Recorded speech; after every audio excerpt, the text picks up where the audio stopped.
தீபம் தொலைக்காட்சி நேயர்கள் அனைவருக்கும் வணக்கம். இணைந்திருக்கின்றீர்கள் தீபம் தொலைக்காட்சியின் செய்திகளின் தொகுப்போடு இணைந்திருக்கும் நான் மெஜிக்கோரை வைகுண்டராசா.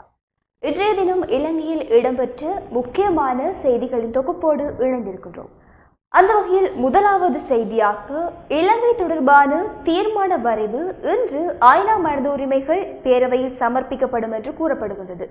ஐநா மனித உரிமைகள் பேரவையின் 46வது கூட்டத்தொடர் தற்போது மெய்நிகர் முறையில் இடம்பெற்று வருகின்றது. ஐநா மனித உரிமைகள் பேரவையின் 46வது கூட்டத்தொடர் தற்போது மெய்நிகர் முறையில் இடம்பெற்று வருகிறது. இந்த கூட்டத்தொடரில் இலங்கையில் பொறுப்புக்கூறல், நல்லிணக்கம், மனித உரிமைகளை ஊக்குவிக்கும் தீர்மான பேரவை பிரித்தானியா தலைமையிலான அனுசரணை நாடுகள் முன்வைக்க உள்ளதாக அறிவித்திருந்தன. அத்துடன் இந்த நாடுகளால் தயாரிக்கப்பட்ட பூச்சிய வரைவு ஏற்கனவே வெளியிடப்பட்டிருந்தது. அதன் பின்னர் 4 முறைசாரா கலந்துரையாடல்கள் நடத்தப்பட்டு திருத்தப்பட்ட தீர்மான வரைவு தயாரிக்கப்பட்டுள்ளது. இந்த வரைவு இன்று ஐநா மனித உரிமைகள் பேரவையில் முன்வைக்கப்பட உள்ளது. இந்த வரைவில் இலங்கையில் அனைத்து தரப்பினராலும் இழைக்கப்பட்ட அனைத்து மனித உரிமை மீறல்கள் மற்றும் துஷ்பிரயோகங்கள் தொடர்பாக விசாரிக்கும் விரிவான பொறுப்புக்கூறல் பொறிமுறையின் அவசியம் வலியுறுத்தப்பட்டுள்ளதாகவும் தெரிவிக்கப்படுகிறது. ஐநா மனித உரிமைகள் பேரவையில் ஆசிய பிராந்திய நாடுகள் இலங்கைக்கு ஆதரவு அளிக்கும் என்று வெளியுறவு அமைச்சர் தினேஷ் குணவர்த்தன நம்பிக்கை வெளியிட்டுள்ளார். ஐநா மனித உரிமைகள் பேரவையில் இலங்கை தொடர்பான திருத்தப்பட்ட தீர்மான வரைவு பிரித்தானியா மற்றும் 5 அனுசரணை நாடுகளால் முன்வைக்கப்பட உள்ள நிலையிலேயே அவர் இவ்வாறு கூறியுள்ளார். நாடுகளின் பிரதிபலிப்பை தெரிந்து கொள்வதற்கு தீர்மான வரைவு சமர்ப்பிக்கப்படும் வரை நாங்கள் காத்திருக்க வேண்டியுள்ளது. நாடுகளின் நிலைப்பாடுகள் தீர்மானத்தின் உள்ளடக்கங்களை பொறுத்தே அமையும். இந்தியா, பங்களாதேஷ், பாகிஸ்தான் உள்ளிட்ட ஆசிய நாடுகள் பலவற்றின் பிரதிநிதிகளை நான் சந்தித்து பேசியுள்ளேன். அவர்கள் தமது நிலைப்பாட்டை வெளிப்படுத்தவோ அல்லது எதிர்மறையான கருத்தையோ கூறவில்லை. எனினும் தீர்மானத்தின் உள்ளடக்கத்தை பொறுத்தே இந்த நாடுகள் முடிவெடுக்கும். தீர்மானம் சமர்ப்பிக்கப்பட்ட பின்னரே நாடுகளின் நிலைப்பாடுகள் தெரிய வரும் என்றும் தினேஷ் குணவர்த்தன மேலும் தெரிவித்துள்ளார். இலங்கைக்கு சார்பான நல்ல ஒரு நீதியை, நல்ல ஒரு நிலைமையை நாங்கள் எதிர்பார்த்திருக்கின்றோம். ஐநாவிடம் இருந்து இலங்கைக்கு மேலும் ஒரு கால நீடிப்பை வழங்கி பொறுப்பு கூறலை நீர்த்து போக செய்கின்ற வகையில் ஐநா மனித உரிமைகள் பேரவையில் சமர்ப்பிக்கப்பட்டுள்ள தீர்மான வரைவை முற்றாக நிராகரிப்பதாக நாடு கடந்த தமிழீழ அரசாங்கம் தெரிவித்துள்ளது. ஜெனீவா தீர்மான வரைவு ஏமாற்றம் அளிப்பதாக தெரிவித்து நாடு கடந்த தமிழீழ அரசாங்கம் வெளியிட்டுள்ள அறிக்கையில் மேலும் தெரிவித்ததாவது, இலங்கைக்கு மேலும் ஒரு கால நீடிப்பை வழங்குவதாகவே தீர்மான வரைவு அமைந்துள்ளது. அத்துடன் பொறுப்புக்கூறலை நேர்த்து போகச் செய்வதாகவும் அது அமைகிறது. இதனை முற்றாக நிராகரிக்கிறோம். நீதிக்காக எங்கும் தமிழர் தேசத்திற்கும் பாதிக்கப்பட்ட மக்களுக்கும் பெருத்த ஏமாற்றத்தையும் இது தருகிறது. அரசுகள் தாம் ஒரு தரப்பாக எடுக்கின்ற முடிவுகள் தொடர்பில் அரசற்ற இனங்கள் எதிர்கொள்ளக்கூடிய சவால்களை இது வெளிச்சம் போட்டு காட்டுகிறது. புவிசார் அரசியல் வெளியில் நம்மை ஒரு தரப்பாக மாற்ற வேண்டிய மூலோபாயங்களை வகுத்துக் கொள்ள வேண்டிய அவசியத்தையும் இது உணர்த்துகிறது. எமக்கான நீதியை வென்றெடுப்பதற்கு ஜெனீவாவிற்கு அப்பாலும் புதிய களங்களை நோக்கி நாம் செயற்பட வேண்டியவர்களாக இருக்கிறோம். அத்துடன் ஐநாவில் வாக்கெடுப்பிற்கு முன்னராக தீர்மான வரைவில் திருத்தங்களை கொண்டு வரக்கூடிய தீவிரமான செயல் முனைப்பிலும் ஈடுபட உள்ளோம் என்றும் அந்த அறிக்கையில் மேலும் கூறப்பட்டுள்ளது. இலங்கைக்கான இந்திய தூதுவர் கோபால் பாக்லே என்பவர் வடகிழக்கு பகுதிகளில் பயணங்களை மேற்கொள்வதற்காக அவருடைய பயணத்தை நேற்றைய தினம் ஆரம்பித்துள்ளார். இந்திய தூதுவராக பொறுப்பேற்ற பின்னர் கோபால் பாக்லே முதல் முறையாக வடக்கு கிழக்கு பகுதிகளுக்கு பயணம் மேற்கொண்டுள்ளார். நேற்று திருக்கேதீஸ்வரம் ஆலயத்தில் வழிபாடுகளை நடத்திய அவர் மேலும் பல ஆலயங்களுக்கும் செல்ல உள்ளார். இந்த பயணத்தின் போது வடக்கு கிழக்கில் உள்ள அரசியல் தலைவர்களை சந்தித்து பேசவுள்ள இந்திய தூதுவர் இந்தியாவின் நிதியுதவியில் முன்னெடுக்கப்படும் திட்டங்கள் குறித்து ஆராய உள்ளார். 13வது திருத்த சட்டத்தை முழுமையாக நடைமுறைப்படுத்த வேண்டும் என்று இந்திய பிரதமர் மோடி வலியுறுத்தியிருந்த நிலையில் ஐநா மனித உரிமைகள் பேரவையிலும் இதனை இந்தியா வலியுறுத்தியிருந்தது. இந்த நிலையிலேயே இந்திய தூதுவரின் இந்த பயணம் இடம்பெறுகிறது. இன்று யாழ்ப்பாணத்தில் இந்தியா அமைத்துள்ள கலாச்சார மண்டபத்தை சுற்றி பார்வையிட்டுள்ள இந்திய தூதுவர் பலாலி விமான நிலையத்தின் அபிவிருத்தி பணிகள் குறித்து ஆராய உள்ளார். அத்துடன் பல்வேறு அரசியல் தரப்புகளையும் அவர் சந்தித்து பேச உள்ளார் என்று தகவல்கள் தெரிவிக்கின்றன. உலகம் முழுவதிலும் கொரோனா காரணமாக விமான சேவைகள் முடக்கப்பட்டிருந்த வேளையில் பல நாடுகளுக்கான இலங்கையுடன் பல நாடுகளுக்கான தொடர்புகள் நிறுத்தப்பட்டிருந்த நிலையில் தற்பொழுது யாழ்ப்பாணத்திற்கும் சென்னைக்கும் இடையிலான விமான சேவைகளை மீண்டும் ஆரம்பிக்க அரசாங்கம் திட்டமிடப்பட்டுள்ளதாக சுற்றுலாத்துறை அமைச்சர் பிரசன்ன ரணதுங்க தெரிவித்துள்ளார். மடுதேவாலை பகுதியில் நேற்று நடந்த நிகழ்வு ஒன்றில் பேசும்போது அவர் இதனை கூறியுள்ளார். பலாலிக்கும் சென்னைக்கும் இடையில் நடந்து வந்த விமான சேவை கொரோனா தொற்றை அடுத்து இடைநிறுத்தப்பட்டுள்ளது. இந்த விமான சேவைகளை மீண்டும் ஆரம்பிக்க அரசாங்கம் திட்டமிட்டுள்ளது. காற்று குமிழி அடிப்படையிலான திட்டத்திற்கு அமைய இந்த விமான சேவையை தொடங்கலாம் என்று அரசாங்கம் எதிர்பார்த்துள்ளது. அத்துடன் இரத்மலான யாழ்ப்பாணம் மட்டக்களப்பிற்கிடையில் உள்நாட்டு விமான சேவைகளை மீள ஆரம்பிப்பது குறித்து அரசாங்கம் கவனம் செலுத்தி வருகிறது. பலாலி மற்றும் மட்டக்களப்பு விமான நிலையங்கள் சர்வதேச விமான நிலையங்களாக அபிவிருத்தி செய்யப்படும் என்றும் அமைச்சர் பிரசன்ன ரணதுங்க மேலும் தெரிவித்துள்ளார். இந்தியாவுக்கும் சீனாவுக்கும் இடையிலான போட்டித்தன்மையை இந்தியா ஜெனீவா விவகாரத்தில் இலங்கைக்கு எதிராக வெளிப்படுத்த கூடாது என லங்கா சமசமாய கட்சியின் தலைவர் பாராளுமன்ற உறுப்பினர் பேராசிரியர் திஸ்ஸ விதாரண தெரிவித்துள்ளார். ஜெனீவா விவகாரத்தில் இலங்கைக்கு எதிராக இந்தியா செயற்படும் என இந்திய அரசாங்கத்தின் உயர்மட்ட தலைவர்கள் குறிப்பிட்டுள்ளமை அவதானத்திற்குரியது. அமெரிக்கா, இந்தியா, சீனா ஆகிய நாடுகளுக்கு இடையிலான போட்டித்தன்மைக்கு இலங்கை பலியாக்க கூடாது என லங்கா சமசமாஜ கட்சியின் தலைவர் பாராளுமன்ற உறுப்பினர் பேராசிரியர் திஸ்ஸ விதாரண தெரிவித்துள்ளார். நிகழ்கால அரசியல் நிலவரம் குறித்து வினவிய போது மேற்கண்டவாறு குறிப்பிட்டுள்ளார். ஐக்கிய நாடுகள் மனித உரிமை பேரவையில் இம்முறை இடம்பெறவுள்ள கூட்டத்தொடர் தீர்மானமிக்கதாக அமையும். ஒரு நாட்டின் இறையாண்மைக்கு பாதிப்பை ஏற்படுத்தும் வகையில் எவ்வித பிரேரணைகளையும் பிற நாடுகளினால் செயற்படுத்த முடியாது. ஆகவே ஜெனீவா விவகாரத்தை அரசாங்கம் நுணுக்கமான முறையில் கையாள வேண்டும். ஜெனீவா விவகாரத்தில் இலங்கைக்கு இந்தியா ஆதரவு வழங்கும் என ஆரம்பத்தில் எதிர்பார்க்கப்பட்டது. ஆனால் தற்போது அந்த எதிர்பார்ப்பில் சற்று தளம்பல் நிலை காணப்படுகின்றது. இந்தியாவுக்கும் சீனாவுக்கும் இடையிலான முரண்பாட்டை இந்தியா இலங்கைக்கு எதிராக பயன்படுத்தக்கூடாது. இந்தியா தற்போது அமெரிக்காவின் கொள்கையினை ஈர்த்து செயற்படுவதை அவதானிக்க முடிகின்றது. ஒருபுறம் அமெரிக்காவுக்கும் சீனாவுக்கும் இடையில் முரண்பாடு, மறுபுறம் இந்தியாவுக்கும் சீனாவுக்கும் இடையில் முரண்பாடு. இந்த மூன்று நாடுகளும் இலங்கையினை ஜெனீவா விவகாரத்தில் நெருக்கடிக்குள்ளாக்க கூடாது. சீனா இலங்கைக்கு எதிராக தொடர்ந்து ஆதரவு வழங்கும் என்ற உறுதிப்பாட்டை அமெரிக்காவும் இந்தியாவும் விரும்பவில்லை. பலம் கொண்ட இந்த மூன்று நாடுகளும் இலங்கையின் தேசிய வளங்களை ஏதாவது ஒரு வழியில் கைப்பற்ற ஆரம்ப காலத்திலிருந்து பல்வேறு வழிகளில் முயற்சித்துள்ளன. MCC ஒப்பந்தம் தொடர்பிலான முரண்பாடு தற்போது தீர்ப்பு பெற்றுள்ளது. தற்போது கொழும்பு துறைமுகத்தின் மேற்கு முனைய விவகாரம் தலை தூக்கியுள்ளது. தனிப்பட்ட நோக்கத்திற்காகவே கொழும்பு துறைமுகத்தின் மேற்கு முனையம் இந்தியாவுக்கு வழங்கப்பட உள்ளதாக பல்வேறு தரப்பினர்கள் சுட்டிக்காட்டியுள்ளார்கள். அதானி நிறுவனம் இலங்கை அரசாங்கத்துடன் நேரடியாக தொடர்பு கொண்டுள்ளது என இந்தியா குறிப்பிட்டுள்ளதை அரசாங்கம் கவனத்தில் கொள்ள வேண்டும். கிழக்கு முனையத்தை தேசிய முதலீட்டின் அபிவிருத்தி செய்ய முடியும் எனின் ஏன் மேற்கு முனையத்தை அபிவிருத்தி செய்ய முடியாது என்றும் அவர் தெரிவித்திருப்பதாக செய்திகள் வெளியாகியுள்ளன. இஸ்லாமிய அடிப்படைவாதத்துக்கு எதிராக இனி கடுமையான நடவடிக்கைகளை நாடு தழுவிய ரீதியில் பௌத்த துறவிகளை ஒன்றிணைத்து முன்னெடுப்போம் என பொதுபல சேனா அமைப்பின் பொதுச் செயலாளர் ஞானசார தேரர் தெரிவித்துள்ளார். ஏப்ரல் 21 குண்டு தாக்குதல் தொடர்பிலான ஜனாதிபதி ஆணைக்குழுவின் அறிக்கைக்கு எதிர்ப்பு தெரிவித்து சுதந்திர சதுக்க வளாகத்தில் முன்னெடுக்கப்பட்ட சத்தியாகிரக போராட்டத்தில் கலந்து கொண்டு உரையாற்றுகையில் மேற்கண்டவாறு குறிப்பிட்டுள்ளார். இதன்போது உரையாற்றிய அவர், நாட்டில் இஸ்லாமிய அடிப்படைவாதம் பல்வேறு துறைகளில் ஆதிக்கம் செலுத்துகிறது என்பதை ஆட்சியில் இருந்த அனைத்து அரசாங்கங்களுக்கும் எடுத்துரைத்துள்ளோம்.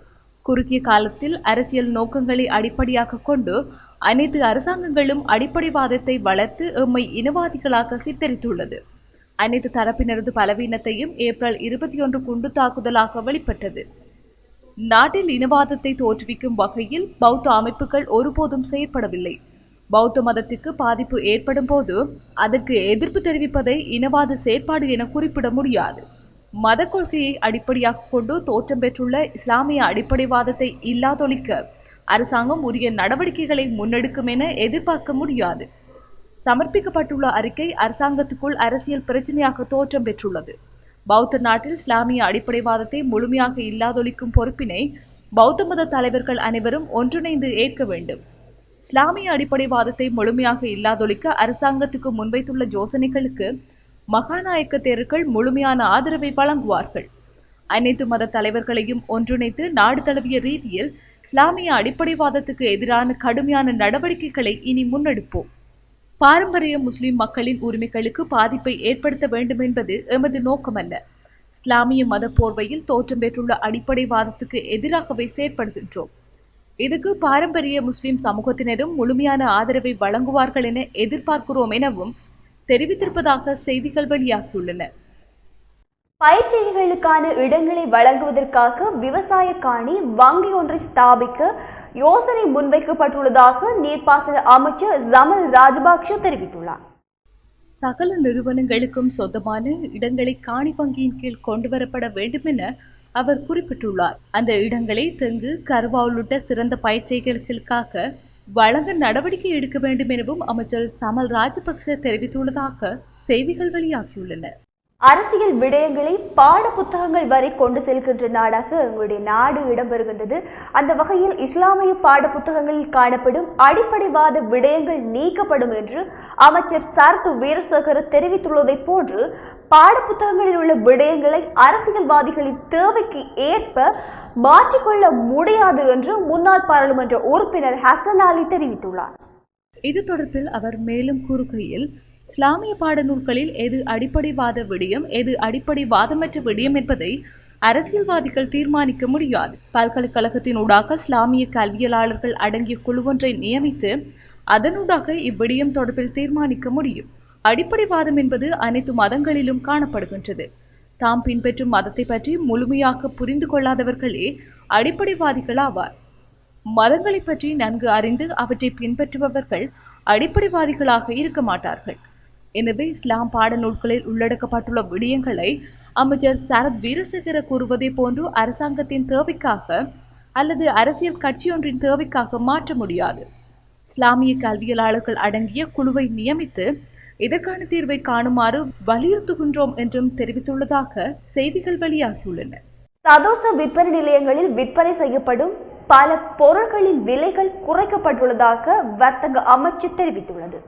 அதன்படி தற்சமயம் 300 ரூபாவுக்கு விற்கப்படும் 1 கிலோகிராம் சிவப்பு வெங்காயத்தை 195 ரூபாவுக்கும், 1 கிலோகிராம் உள்ளூர் உருளைக்கிழங்கினை 150 ரூபாவுக்கும், 93 ரூபாவுக்கும் விற்கப்படும் 1 கிலோகிராம் சிவப்பு அரிசியை 89 ரூபாவுக்கும் விற்பனை செய்ய நடவடிக்கை எடுக்கப்பட்டுள்ளது.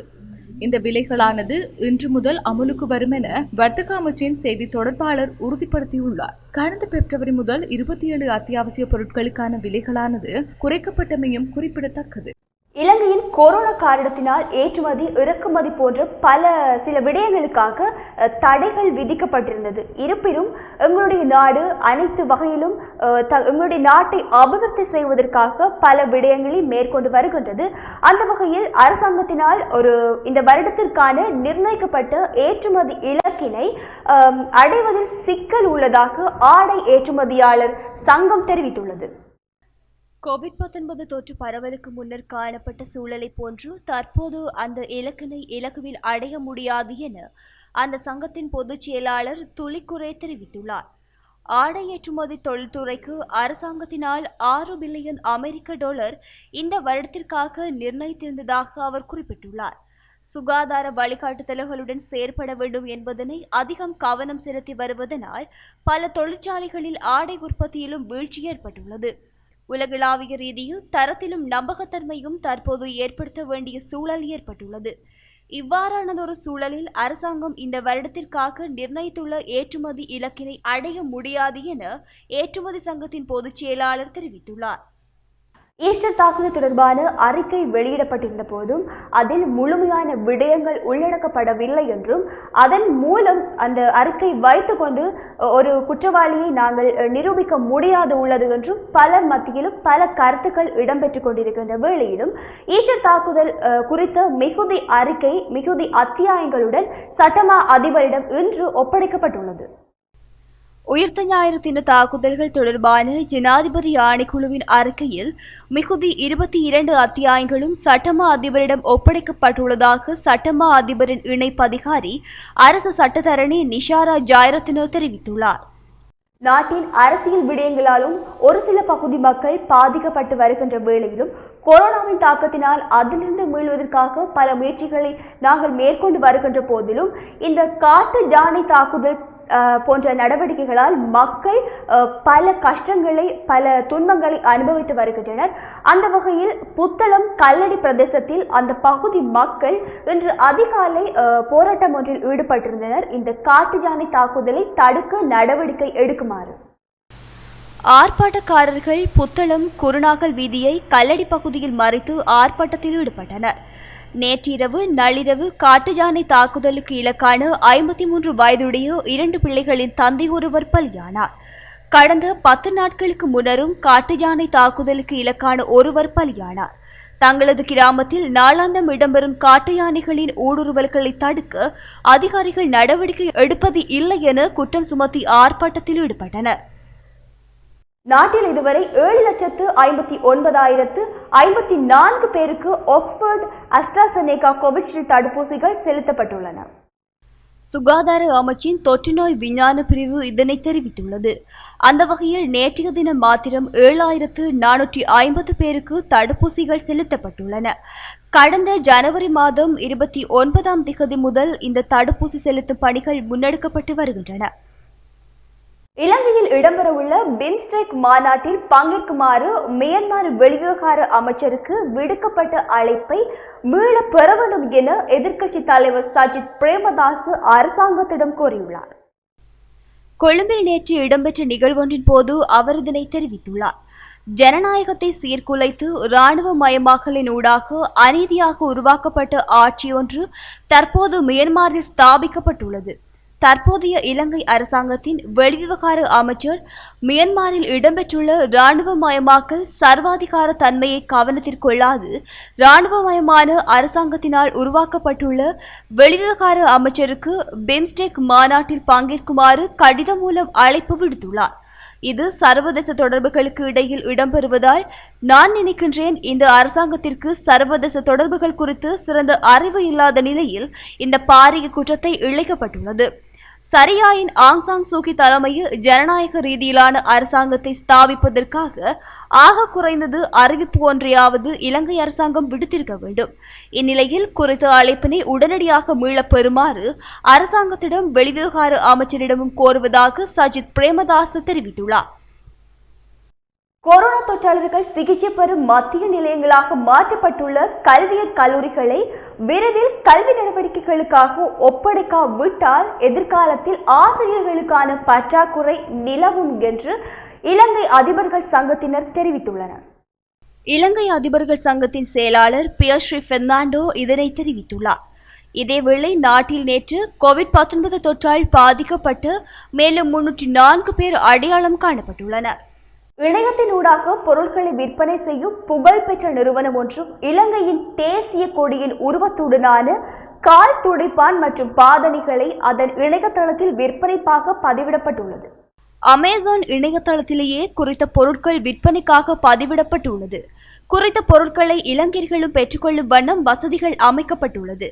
12 அமெரிக்க டாலருக்கு குறித்த கால் துடைப்பானை விற்பனைக்கு பதிவிட்டுள்ளதுடன் அதற்கான விநியோக கட்டணமாக $9 அறவிடப்படும் எனவும் தெரிவிக்கப்படுகின்றது. அத்துடன் பாதணிகள் $20 விற்பனைக்காக பதிவிடப்பட்டுள்ளதுடன் அதற்கான விநியோக கட்டணமாக $10 அறிவிக்கப்படும் எனவும் தெரிவிக்கப்படுகின்றது. இந்த விடயம் தொடர்பில் அமைச்சர் லசந்து அழகிய வண்ணவிடம் வினவிய போது இந்த விடயம் மிகவும் கவலை அளிப்பதாகவும் இது தொடர்பில் இன்று காலை முறைப்பாடு ஒன்று கிடைக்கப்பெற்றதாகவும் அவர் தெரிவித்துள்ளார். இந்த விடயம் தொடர்பில் வெளிநாட்டு அமைச்சு மற்றும் தூதரகங்களூடாக உடனடியாக நடவடிக்கை எடுப்பதாகவும் அவர் தெரிவித்துள்ளார். ஹொரவபொத்தான கவுக்கொல்லேவ பிரதான வீதியில் இடம்பெற்ற வாகன விபத்தில் 16 வயது இளைஞர் ஒருவர் உயிரிழந்துள்ளார். பேருந்து ஒன்றும் உந்துருளி ஒன்றும் நேருக்கு நேர் மோதுண்டதால் இந்த விபத்து இடம்பெற்றுள்ளதாக காவல்துறை தெரிவித்துள்ளது. சம்பவத்தில் உந்துருளியில் பயணித்த நபர் பலத்த காயமடைந்த நிலையில் வைத்தியசாலையில் அனுமதிக்கப்பட்டுள்ளார்.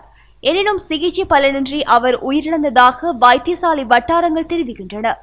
சம்பவம் தொடர்பில் பேருந்தின் சாரதி கைது செய்யப்பட்டுள்ளதுடன் காவல்துறையினர் மேலதிக விசாரணைகளை முன்னெடுத்து வருகின்றனர்.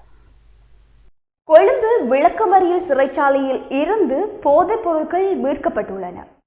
கொழும்பு விளக்கமறியல் சிறைச்சாலையில் இன்று மேற்கொள்ளப்பட்ட விசேட சோதனை நடவடிக்கைகளின் போது 28 போதைப்பொருள் பாக்கெட்டுகளும் 5 தொலைபேசிகளும் 14 சிம் அட்டைகளும் மீட்கப்பட்டுள்ளது. விளக்கமறியல் சிறைச்சாலை அதிகாரியின் அறிவுறுத்தல்களுக்கு அமைய மேற்கொள்ளப்பட்ட விசேட சோதனை நடவடிக்கைகளின் போதே இவை மீட்கப்பட்டதாக சிறைச்சாலை ஊடகப் பிரிவு தெரிவித்துள்ளது. மன்னார் மாவட்ட பொது வைத்தியசாலையில் அடையாளம் காணப்பட்டுள்ள பிரச்சினைகளை நிவர்த்தி செய்ய கோரி தமிழ் தேசிய கூட்டமைப்பின் வன்னி மாவட்ட பாராளுமன்ற உறுப்பினர் செல்வம் அடைக்கலநாதன் இன்றைய தினம் வெள்ளிக்கிழமை வடமாகாண ஆளுநர் BSM சார்ல்ஸுக்கு அவசர கடிதம் ஒன்றை அனுப்பி வைத்துள்ளார். குறித்த கடிதத்தில் மேலும் குறிப்பிடுகையில், மன்னார் மாவட்ட பொது வைத்தியசாலையில் அடையாளம் காணப்பட்ட முக்கிய விடயங்கள் தொடர்பில் உங்களின் மேலான கவனத்திற்கு கொண்டு வர விரும்புகின்றேன். மன்னார் மாவட்ட பொது வைத்தியசாலையில் குறிப்பாக வெளிநோயாளிகள் பிரிவில் சிகிச்சை பெறுவதற்கு வருகின்ற நோயாளிகள் கோடை காலத்தில் வெயிலிலும் மழைக்காலங்களில் மழையிலும் நின்று மருத்துவ உதவியை நாட வேண்டிய கட்டாயத்தில் உள்ளனர். இந்த சிரமத்தை தணிக்க நடவடிக்கை எடுக்கவும் அபிவிருத்தி பணிகளை முன்னெடுக்கவும் 1 மில்லியன் ரூபாய் நிதி தேவை என்றும் ஏகமனதாக மதிப்பிடப்பட்டுள்ளது. மேலும் மன்னார் மாவட்ட பொது வைத்தியசாலையின் அபிவிருத்தி குழுவை மீண்டும் மறுசீரமைத்து அங்கத்தவர்களை இணைத்து செயற்பாடுகளையும் செயல்படுத்த வேண்டும். எனவே குறித்த பிரச்சினைகள் உடனடியாக நிவர்த்தி செய்ய துரித நடவடிக்கைகளை முன்னெடுக்க வேண்டும் என குறித்த கடிதத்தில் மேலும் குறிப்பிடப்பட்டுள்ளது. புதிய தேசிய வர்த்தக கொள்கை குறித்து பொது ஆலோசனை அடுத்த சில வாரங்களில் நடைபெறும் என்று வர்த்தக அமைச்சர் பந்துல குணவர்த்தன தெரிவித்துள்ளார். அண்மையில் வர்த்தக அமைச்சின் ஆலோசனை குழுவில் உரையாற்றிய அமைச்சர் தேசிய வர்த்தக கொள்கையை ஒழுங்குபடுத்த ஒரு நிபுணர் குழு ஒன்றை நியமித்துள்ளதாக தெரிவித்துள்ளார்.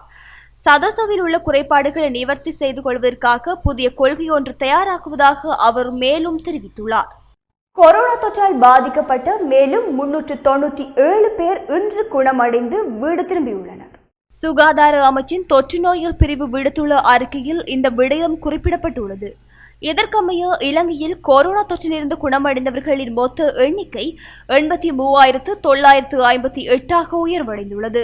யாழ்ப்பாணத்திற்கு விஜயம் மேற்கொண்டிருந்த இந்திய உயர்ஸ்தானிகர் நீதி வேண்டி தொடர் போராட்டத்தில் ஈடுபட்டு வரும் மக்களை சந்தித்து செல்லாமை குறித்து போராட்டத்தில் ஈடுபடுவோர் கவலை வெளியிட்டுள்ளனர்.